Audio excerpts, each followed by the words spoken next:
There are two topics that I'm looking to share in the sermon slide. One is the headlines of the LA Jewish Journal, the headlines of our Jewish life, the 10 attacks against Jews during Hanukkah in New York, and the march tomorrow, in my mind unprecedented in my memory, of Jews tomorrow who will be marching in New York on behalf of Jewish safety in New York. My daughter Anna will be among the marchers tomorrow. But before I talk about this topic, I want to honor a cousin of mine who passed away this week, Rabbi Gershon Weiss. And I'll link the two. But first, let me begin with linking my cousin Gershon to our Torah reading. In our Torah reading today, we have family reunited, 12 sons and their father. Now, that's a very big family. Imagine he also has a daughter. He had a lot of children. My cousin Gershon had 15 children. My cousin Gershon was the oldest of all the nephews and nieces for my mother. In fact, Gershon, who was 86 when he passed this week, was still born in Europe. And I grew up with the image that my mother recounted of her father, who was a chassid in the Carpathian Mountains. Before, in the midst of the war, but before the dispersion, taking his oldest grandson, Gershon, on his knee and saying, "One day you will be a great Jewish teacher."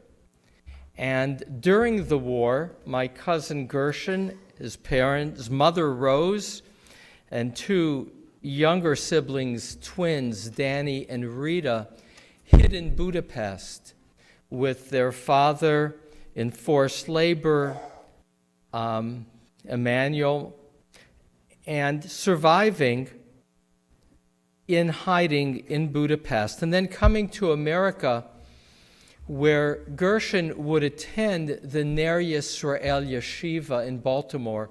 Ner Yisrael is the largest, at that time, established yeshiva in America. Baltimore being a very tight-knit Jewish community, and Ner Yisrael was an achievement. They would like to say of themselves, though Lakewood would later say of themselves that they were the Harvard of yeshivas of America. And Gershon would be a star among his classmates, working first at Ner Yisrael, and then later when Rabbi Moshe Feinstein established a yeshiva in Staten Island.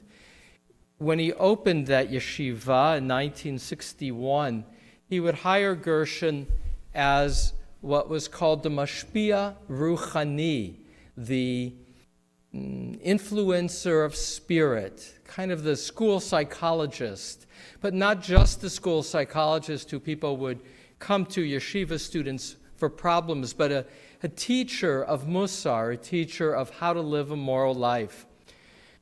I grew up not knowing Gershon since I grew up in Phoenix and he was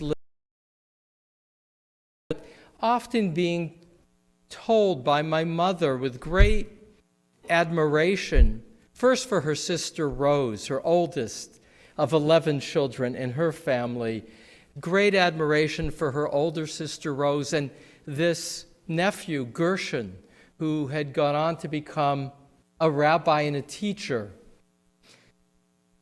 The first time I met Gershon, I did at a summer camp. I was traveling with my brother. I was a teenager. And I still remember going to the Catskills, meeting Gershon, and him doing a Musar talk with me as a young teenager. And the question he asked, quoting Rabbi Abraham Twersky at that time, was, what is the difference, as you understand it, between a cow and a human being? It was a provocative question. but had already, even before I met him, saw him as this larger-than-life member of the family, took very much to heart, and throughout my life would continue to ask myself. In fact, I did just this last week at a panel.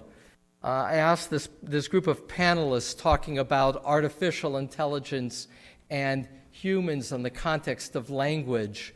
What is the difference, as you understand it, between a human and a computer or an animal? So that was the first time I met Gershon. I remember going for one of his children with my cousin Marcus, Gershon's brother, who is like a brother to me. And at that particular wedding, not knowing Gershon very well, the men and the women were separate. It was he was a misnagid, not a chassid. Misnagid means of the Lithuanian rationalist orientation, but men and women were separate for this entire event. But the bride was walked up the aisle by her father and the mother was expecting. Or as my other cousin would say of his sister-in-law, it was news when she wasn't pregnant.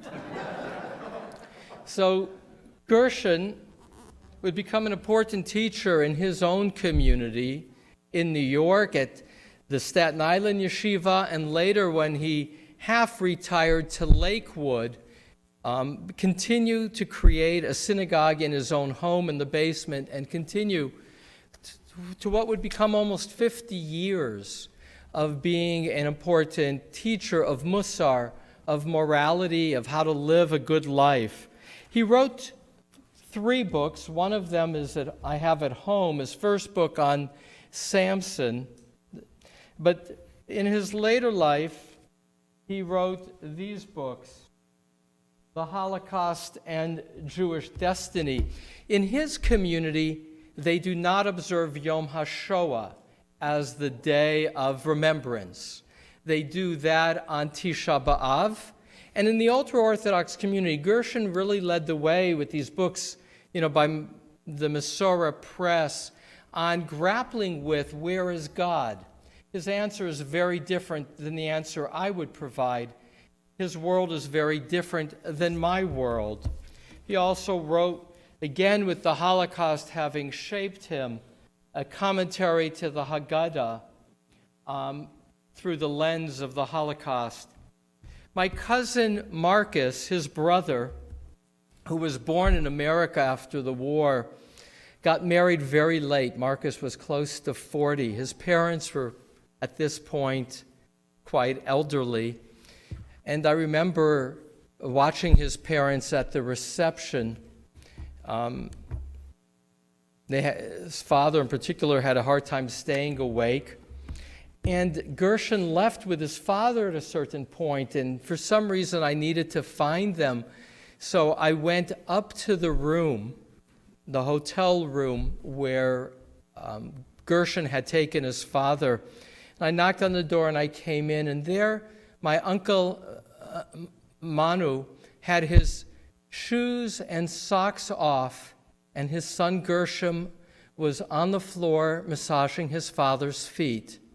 And that is a powerful image I take of my cousin Gershon, that although he had much kavod, much honor in his community, that Talmudic image of a son massaging the feet of his elderly father in a state of great humility is how I think of Gershon.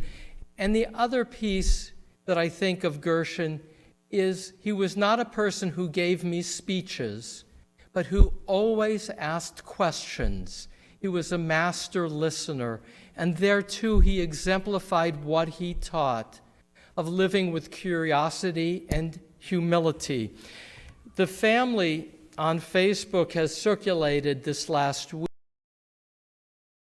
January 1st, just hours after he died. The family circulated his obituaries that were in the Lakewood Jewish newspapers. What I found striking is, in the obituaries, little would be said about his career. What was described were his descendants, and they would list the names. I saw it in 2 different obituaries from the ultra-Orthodox press. They listed the names of his sons, 4 of whom are rabbis, and his 9 sons-in-laws who are rabbis, but just the names of the men. Which is also to say he lives and lived in a different world than I do.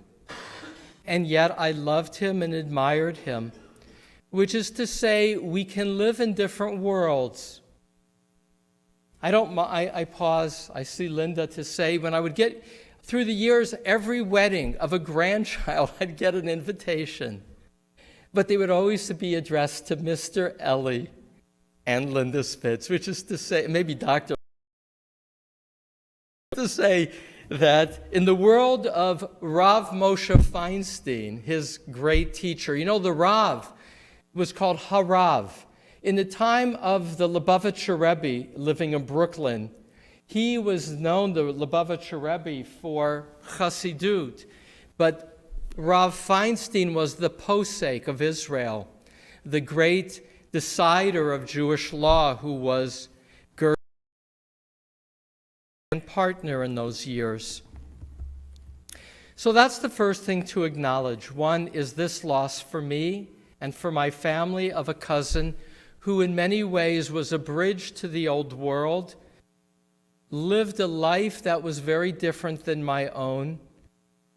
I once remember before Passover going to his home with his brother Marcus to take out Erev Pesach 9 of his children for pizza before.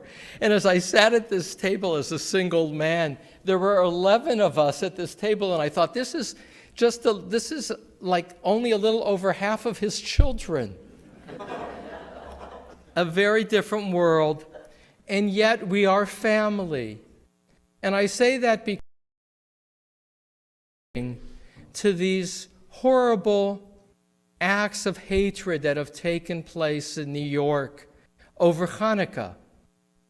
10 assaults against ultra-Orthodox Jews.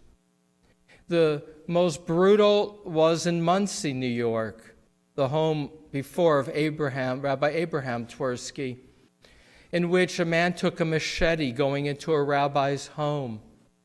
And there are 5 who were injured severely in that attack. Jews in Brooklyn now are afraid to walk to the subway, afraid to walk to work, afraid to go into a synagogue, particularly those Jews like my cousin who by their long beards and by their black garb are identified as the Jew. That quality of fear is somewhat new. So just a few pullouts from this article, and there are some copies of this week's LA Jewish Journal. About 1.5 million Jews live in New York City, and there are some 2,000 Jewish institutions, including synagogues, schools, and camps. Anti-Semitic incidents have seen a sharp increase in 2009 over 2018, up 63% according to New York Jewish statistics. A quote by David Myers, a Jewish historian at UCLA: "This wave of violence against Jews seems to be the worst, most sustained and lethal in the history of this country. It is hard not to ask oneself, does the U.S. now join so many other places in the world as being unsafe for Jews?" And one more by Abe Foxman, the director of the Center of the Study of Antisemitism. "A virus depends on the environment, and the environment today is user-friendly to the virus, to anti-Semitism." My daughter asked me this week, she lives in Brooklyn, She has earrings that I gave her that have a Magen David on them that she wears. And she says, "Dad, what do you think? Should I continue to wear them?" She's getting on a subway as a single woman. Should she proclaim her Jewish identity? A question that she never asked, that I never needed to consider before.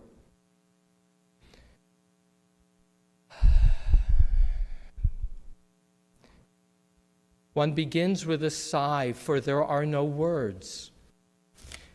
We Jews have seen attacks on our synagogues in recent years coming from the right, from white supremacists.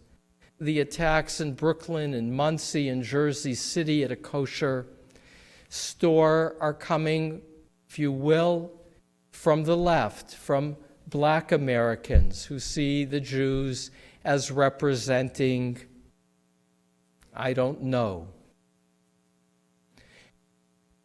That is not new for Jews to be attacked from different sides for different reasons. And to know, as Elie Wiesel said of anti-Semitism, at the end of the day, there is no explanation. At the end of the day, it is a virus of irrational hatred in which the Jew is the boogeyman. What is true is we live sadly in a time, as Abe Foxman said, Abe, who represents the right wing of the Jewish political spectrum, we live in a time in which the virus is allowed to exist, and which not enough was done in New York City to identify it as a black on white crime, in which the police had a responsibility to make a more forward act, a crime in which the New York Times, in its political correctness, did not identify it as a black on white crime. But at the same time, leaders of the African American community in force will be there tomorrow. Even those African American leaders that I have had issues with in the past. In this same article in the LA Jewish Journal, have gathered together and spoken out, saying that hate is wrong. We will see on Sunday, so I hope and so I anticipate, a coming together of interfaith leaders, black and white and brown, for what makes America different is precisely that, trying to reduce hate. What is different about life in America, and the reason we cannot equate this with hatreds of the past, is because religious leaders, black and white and brown and yellow, see America as a place of mutual respect that has to come together, because all of us are potential victims of hatred. There are and always will be haters. And it is important not to overgeneralize. It is important to know that America is a land that is largely safe, overwhelmingly safe. We cannot cower. We must stand with pride in our Jewish identity in America. To be Jews and Americans is not a dual loyalty. That the more we are Jewish, the better Americans we can be. And tomorrow my daughter also asked, "Dad, shall I march? I am a little scared." And has reason to be, because those attacks have been in her neighborhood. And where Jews will gather, haters will gather too. I look to learn from her and her boyfriend Lev, and from the others who will be there tomorrow, how moved they were to see the sea of fellow Jews standing with pride, but more, who will see African American ministers standing alongside rabbis and Hispanic priests standing alongside rabbis, saying that this land of freedom, that this land of liberty is a land in which all religions honor each other. Ribono Shel Olam, Master of the universe, may we live with open eyes and honesty to acknowledge hate and to protect ourselves. But may we also stand tall and proud, both as Jews and as Americans. Ribono Shel Olam, Master of the universe, give us courage and open our hearts to each other. Amen.